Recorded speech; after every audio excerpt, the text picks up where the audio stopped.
Una sa lahat ay batiin natin ang bawat isa ng Happy New Year! Happy New Year, everybody! Maaring natatawa kayo dahil iniisip ninyo napakaaga pa. Dapat Merry Christmas muna, no? Subalit ang totoo, today is the first day of our liturgical calendar. And the first season of our liturgical calendar is Advent. And today is the first day.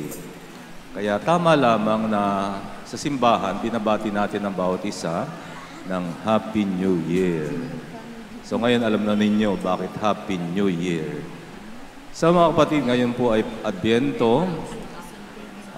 Ibig sabihin ay pagdating, kaya ang panahon ito ay panahon ng paghahanda sa pagdating. So narinig natin sa Ebanghelyo paulit-ulit na sinasabi, maging handa kayo. No? Maging handa kayo. At ang simbolo ng Advent ay yung ating sinindihan kanina. Ang tawag dyan ay Advent wreath. No? Maaring very strange looking ito sa atin. Ano? Kasi ito ay ang origin nito hindi naman talaga dito sa Pilipinas. No?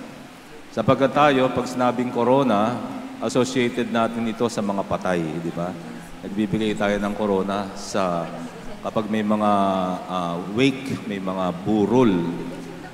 Subalit ito'y kinuha ng simbahan, ang simbolong ito sa Old Europe, particularly sa Old England. Noong mga panahong yun, kapag meron silang bisitang hinihintay na mahalaga na darating sa kalambahay, sila'y gumagawa ng wreath, no? Made of green leaves. Isinasabit nila ito sa kanilang pintuan. Ibig sabihin ay, you are welcome into our house. O yung iba naman na may gate, nagsasabit sila ng lampara dun sa kanilang gate. Lampara, may apoy, no? Na ibig sabihin naman, sa bisitang ka lang hinihintay, we have been waiting for you, no? Naghihintay kami sa iyong pagdating. At nakita ng simbahang ito, ang dalawang simbolong ito, na ito yung angkop sa panahon na Adbyento. Kaya kinuha ng simbahan ang dalawang simbolong ito, pinagsama, no? Yung wreath, made of green leaves, at yung light, yung lampara, pero sa atin ginawa nating kandila. At apat, bakit apat? Sapagkat sa loob ng panahon na Adbyento, meron tayong 4 na Sundays.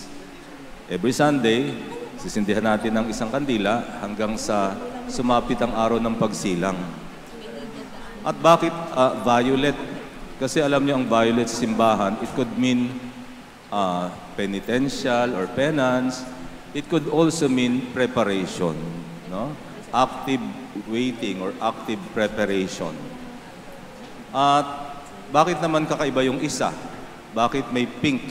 Sa atin naman, ang pink sa simbahan, ibig sabihin ng pink ay kagalakan, joy. No? Joy. Pero yun ay sa 3rd week pa natin sisindihan. So mga kapatid, yan po ang kahulugan ng Adbyento.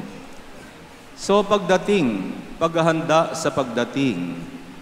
Alam nyo, pag pinag-uusapan ay pagdating, we can talk of 3 events of pagdating ng Panginoon. The past, the present, and the future. Ano yung past? Minsan nang isinilang ang Panginoon bilang tao sa sabsaban sa Bethlehem. At yun ay minsang nangyari at hindi na ulit mangyayari yun. Siya isinilang at nagatawan tao for all times, no? Para sa lahat na ng panahon yon. Ang ikalawang pagdating na tinutukoy ko ay walang iba kundi ang pagdating ni Kristo tuwing nagdiriwang tayo ng sakramento, gaya halimbawa ng Banal na Eucharistia.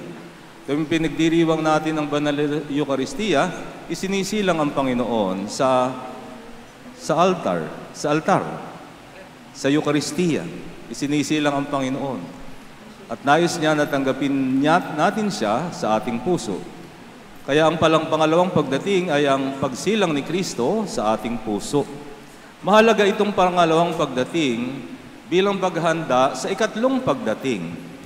Ang ikatlong pagdating ay walang iba kundi ang pagdating niya sa wakas ng panahon.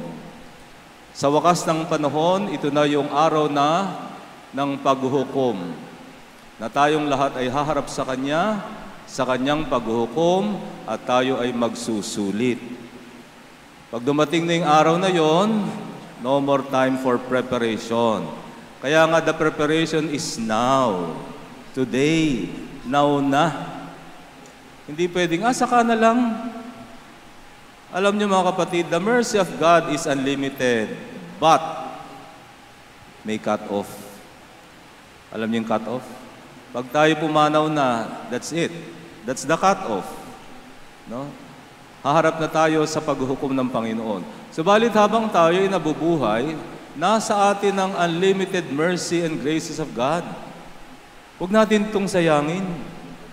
At ang pinakamabisang paraan ng paghahanda upang dumating si Kristo sa ating buhay ay walang iba kundi ang sakramento ng pakikipagkasundo.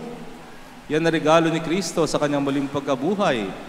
Ang kapangyarihang magpatawad ng kasalanan ay pinagkatiwala niya sa kanyang simbahan.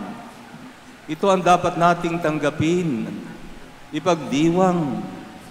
Ang sakramento ng pakikipagkasundo, mas kilala natin sa kumpisal.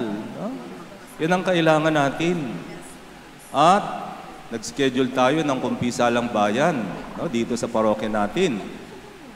Tandaan nyo ang date, December 14. Sabihin nyo nga, December 14.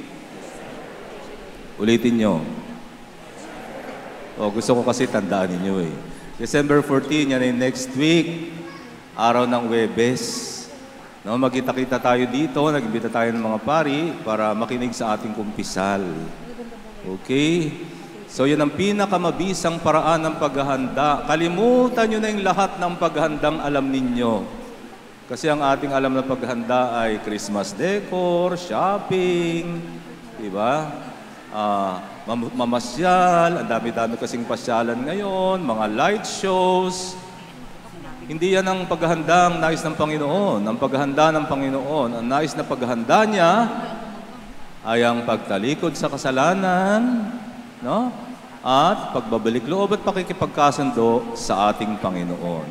That is the best way to celebrate Advent. Magsitayo po na. May pahayag natin ng ating pananampalataya.